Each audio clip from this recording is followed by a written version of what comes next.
Við erum í útvarpinu á FM 89,1.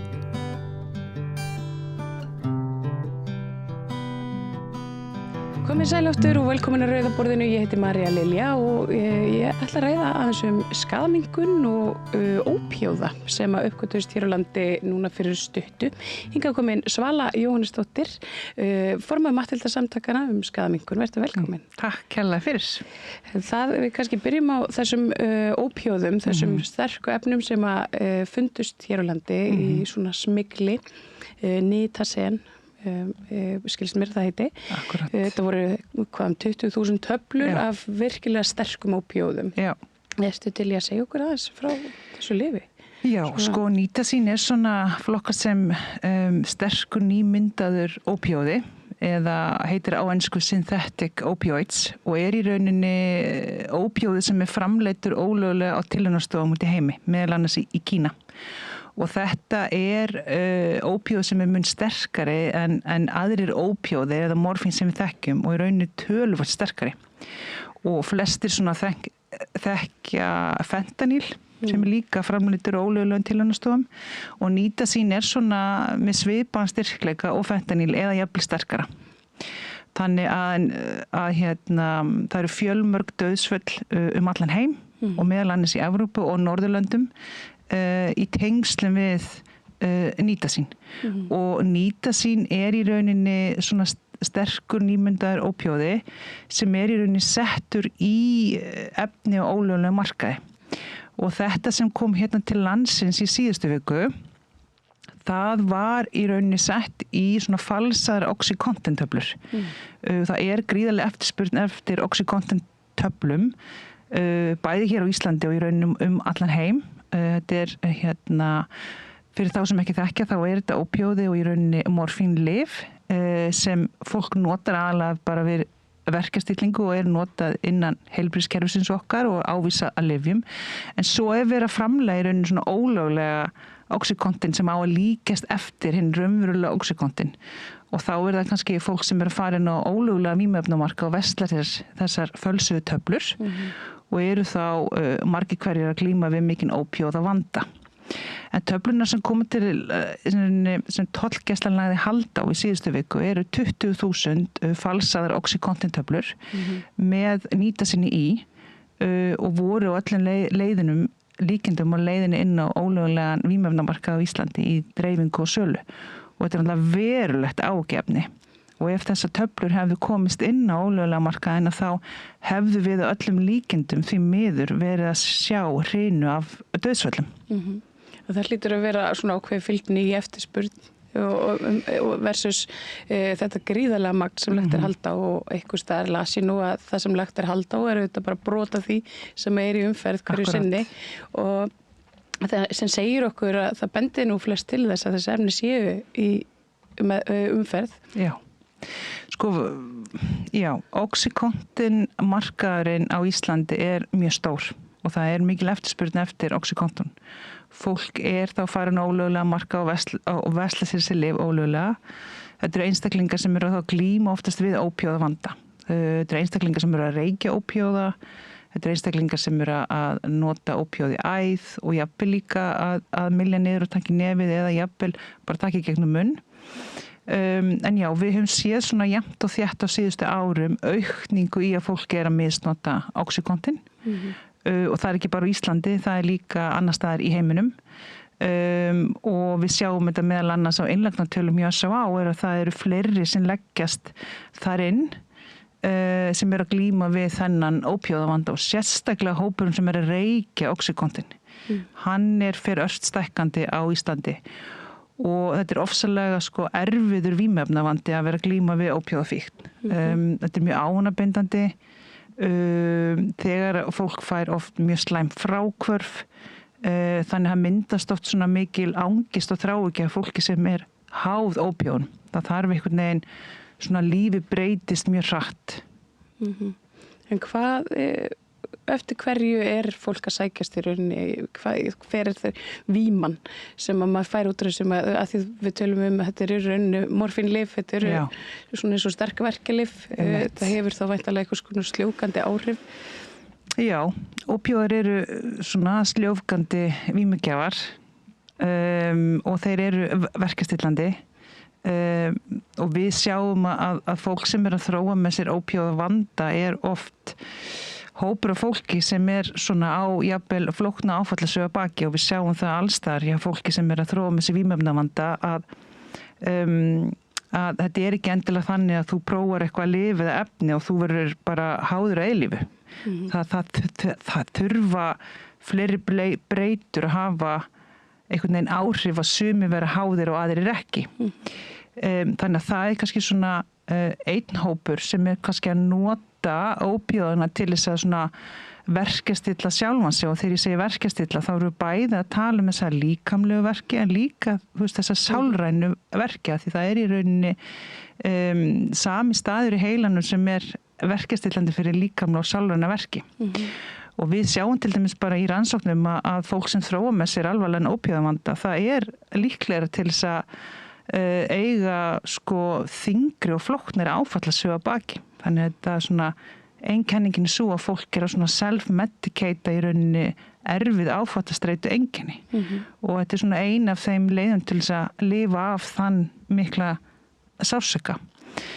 Annar hópur sem við sjáum að þróa með sér ópíóðavanda fólk sem hefur lent í slysi og að glíma við líkamlega verki og afleiðingar frá því og fær mögulega upp að skrifa einhverja ópíóða eða kódín í byrjun og þannig svona þróast þessi vandi. Inn í því munstri oft mikla breytingar á eigin lífi, fólk dettur út af vinnumarkaðinum, sjálfsmynd fólk breytist og jafnvel einangrast meir, þannig að það svona margt sem hefur áhrif en mér sem mikilvægt að taka fram að flestir sem fá upp að skrifa ópíóða frá lækni glíma ekki við ópíóða vanda. Þeir eru ekki sálrænt háðir efninu.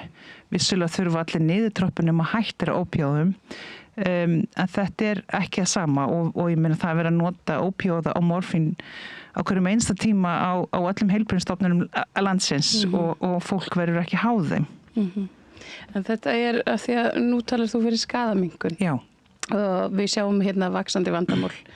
Einhvern tímann var þetta annað lyf, núna þetta. Þetta svona svolítið að koma svona sveiflur í þessu finnst manni.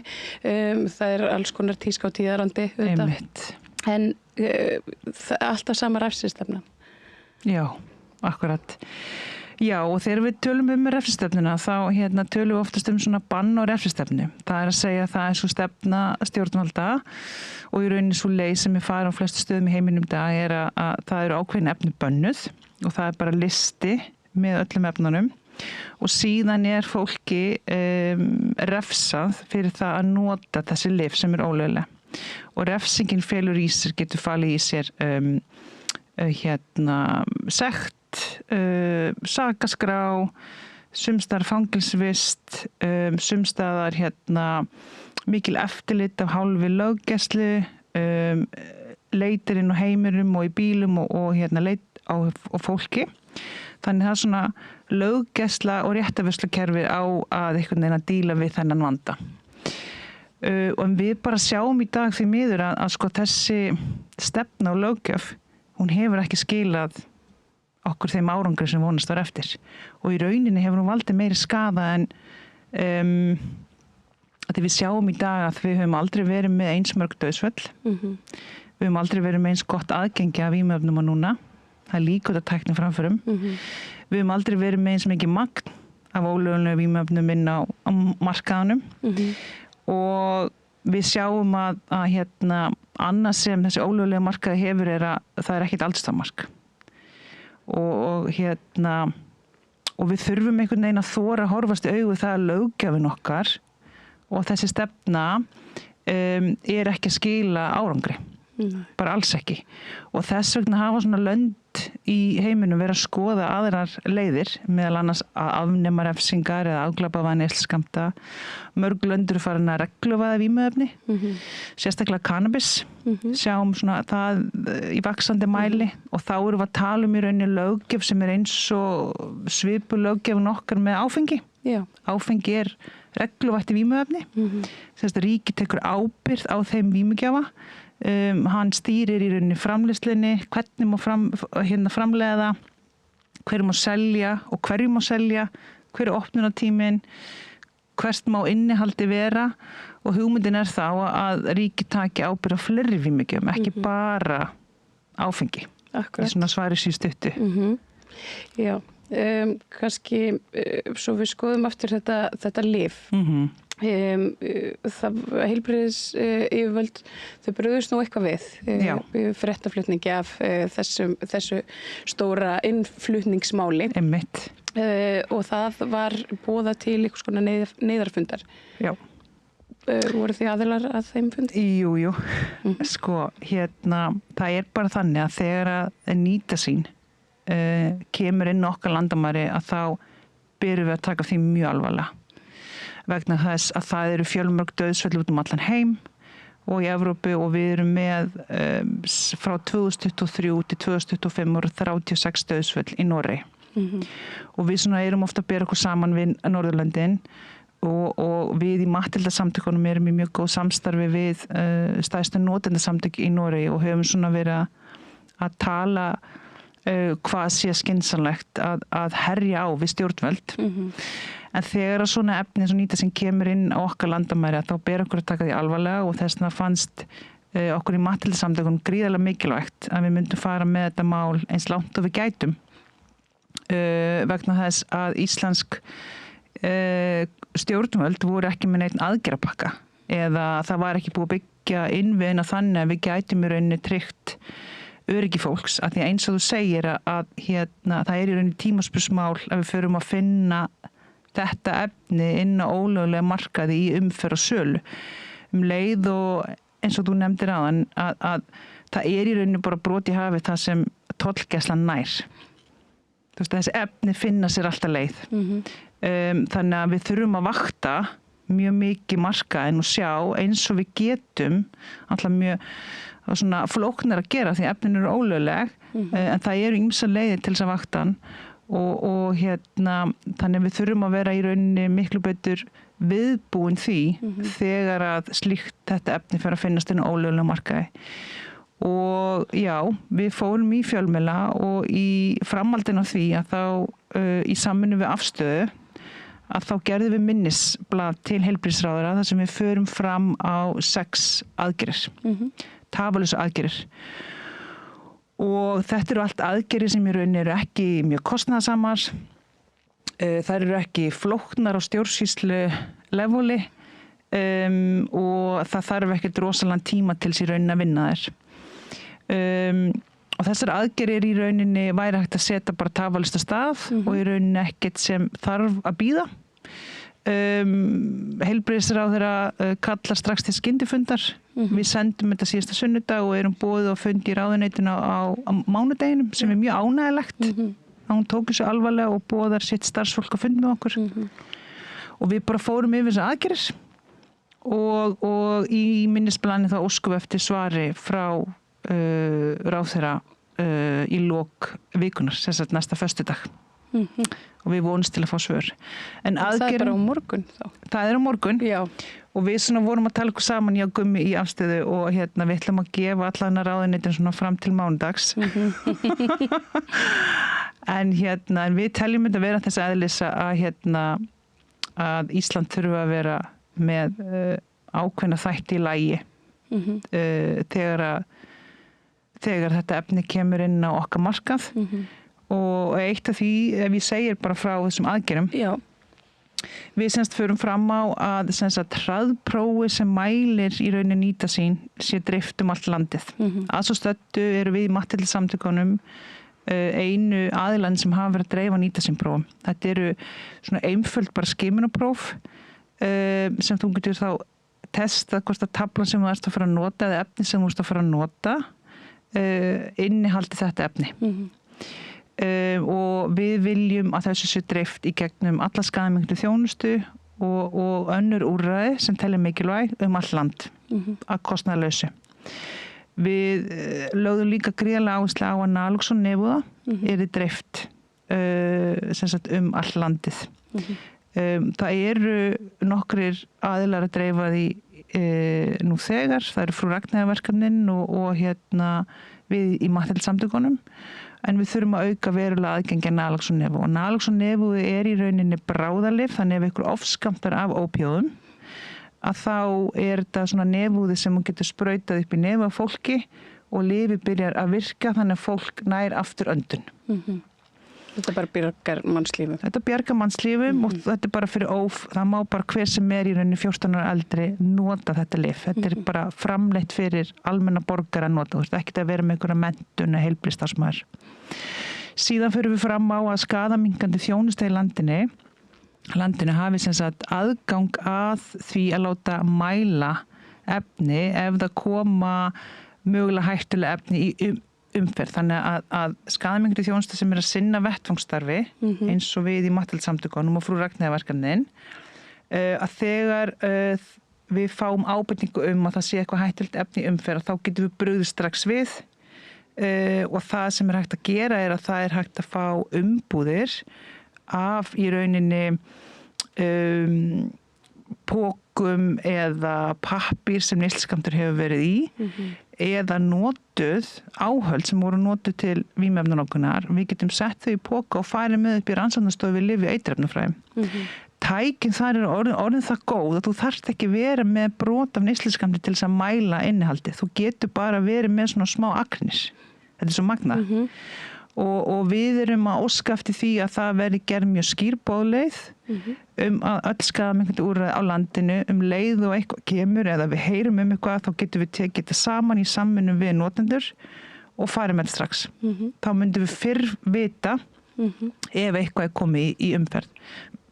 Annað sem við fórum fram á að heilbrigðisráðuneyti í samvinnu við fleiri stofnanir gefi út svona sameiginlegt verklag þvert á stofnanir og úrræði það sem heitir á ensku Early Warning System og mörg lönd með slíkt kerfi og við höfum verið að horfa mikið til Hollands þar að segja að þegar það kemur hættulegt efni inn á markaðinn að þá sé svona viðvörunarkerfi sem fer í gang og upplýsingamiðlun og svo upplýsingamiðlun þrepaskipt. Sumt á heima hjá almenningi en annað á bara heima hjá stofnunum og úrræðum. Síðan fórum við fram á að það stofnar svona verkefnahópur sem myndi meta stöðuna hverju sinni með tilliti til hættulegra efna í umferð. Þannig þetta eru mjög einfalda tillögur sem auðvelt að setja í gang. Það eru ekki kostnaðarsamar og það í rauninni ekkert sem býður nema framkvæmdin sjálf. Þetta í rauninni allt eitthvað svona sem þið eruð að gera nú þegar en kannski einfaldar ykkur aðeins verkið. Einfaldar okkur verkið og við þurfum að gera það miklu stærra kalibari. Núna þetta bara þannig að þetta í rauninni svolítið svona við og önnur félagsamtök sem eru að sinna þessu en við þurfum meira til. Stjórnvöld þurfa að stíga inn í og þetta á bara að vera hluti af okkar velferðarkerfi. Og vímuefnamarkaðurinn í heiminum hefur breyst svakalega á síðustu 10 árum. Við erum ekki lengur með þessi klassísku efni sem við þekkjum, amfetamín og kókaín og kannabis og MDMA. Núna erum við með tugin allan og jafnvel á meginlandinu hundruði af svona sem kallum new NPS drug sem í rauninni bara svona ný vímuefni sem eru framleitt á ólöglegum tilraunastofum sem eru í sölu og umferð. Og þannig að við þurfum að vera stöðugt á vaktinni og við þurfum að skilja og vita hvað efni í gangi til þess að raunverulega geta tryggt öryggi og heilbrigði fólks. Og þess vegna skiptir svo miklu máli að við séum með hóp innan heilbrigðisráðuneytisins sem að vakta þessa stöðu og við séum að fara að byggja upp svona okkar innvið til þess að geta tryggt öryggi fólks betur. Af því að staðan bara þannig að vímuefni hafa alltaf fylgt manninum. Hvort sem okkur líka betur að vera. Þá bara nota flestir lögleg vímuefni eins og áfengi eða lífsheilskyld lyf eða ólögleg vímuefni. Og við höfum reynt ýtrustu leiði til þess að reyna að stöðva það að fólk noti ólöglega vímugjafa og það hefur bara ekki skilað mjög góðum árangri. Þannig að skaðaminnkun lítur alltaf á og við þurfum að vera raunsæ, þetta er svona raunsæðisnálgun. Við þurfum að mæta fólki það sem það statt og reyni að bara átt okkur á því að fólk mun nota þrátt fyrir ýtrustu refsistefnu. Ég meina við erum með mikið vímefnum okkur í löndum það sem sko dauðarefsing við neysluskammtum. Það stoppar ekki fólk. Það sem skiptir bara gríðarlega miklu máli að við séum með úrræði og inngrip sem tryggja öryggi, draga úr ofskammtunum, dauðsföllum, að þessu hættulega efni í umferð og að við bjóðum fólki viðandi stuðning þegar þess þarf ef þau eru að þróa með sér einhvern vanda eða erfið tengsl við vímugjafana, það sé eitthvað sem grípur og geti þá aðstóð í aðstóð og veitt stuðning í til dæmis vímuefnameðferðir eða annars konar þjónustu sem fólk þarf. Það sýna í rauninni rannsóknir skila mestum árangri. Eða svarar ykkur? Já, það bara svarar ansi mörgu. En ég fyrir þau sem að hlusta eða horfa og með einhverjar spurningar, vantar að komast yfir próf eða nefúða, hvernig best að hafa samband við ykkur? Góð spurning. Sko, við Matthildarsamtökunum byrjuðum 4. febrúar með nýja skaðaminnkunar þjónustu á Íslandi. Fengum með mitt styrk fyrir ári síðan frá heilbrigðisráðuneytinu. Og það rauninni snýr af skaðaminnkunar þjónustu og stuðningi til fólk sem að reykja ópíóða og líka örvandi vímugjafa. En svona stæðsti hópurinn sem leitar í þjónustun okkar að reykja einmitt Oxycontin. Og við með vakt á þriðjudagskvöldum og föstudögum og á ómerktum fólksbíl og fólk hringir í okkur og við hittum á það hvað sem á höfuðborgarsvæðinu og þar við meðal annars með sér hraðpróf sem mæla nýtasýn. Við líka með Naloxone og Nevuan og við með skaðaminnkunar búna fyrir þann hóp. Eitt af því sem við með að við með svona algjörlega hreinan álpapír því að þegar fólk að reykja úr álpapír út í búð þá veldur það miklum skaða á öndunarfærin. Það mikill skaði og svona eiturefni í álpapírnum út í búð sem við notum í matvælinu okkar.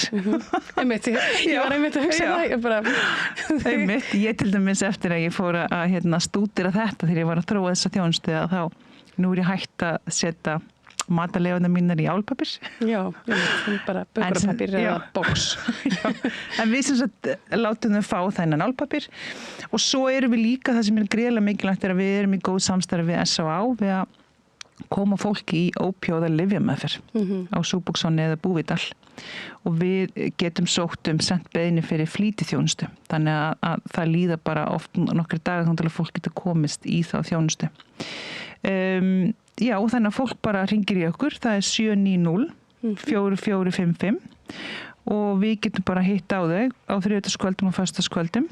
Við líka þjónusta all landið.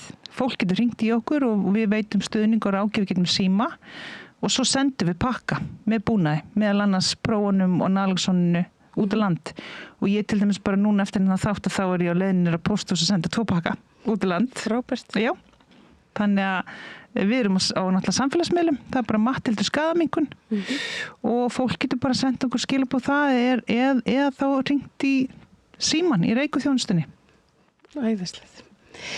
Svala Jóhannesdóttir, þakka þér kærlega fyrir að koma hérna og svo leiða okkur í sannleikann skaðaminnkun og svona aðeins svara spurningum þetta sterka lyf sem nú finnst á götum, vonandi ekki en að öllu líkjum í svona einhverjum hornum einhvers þar.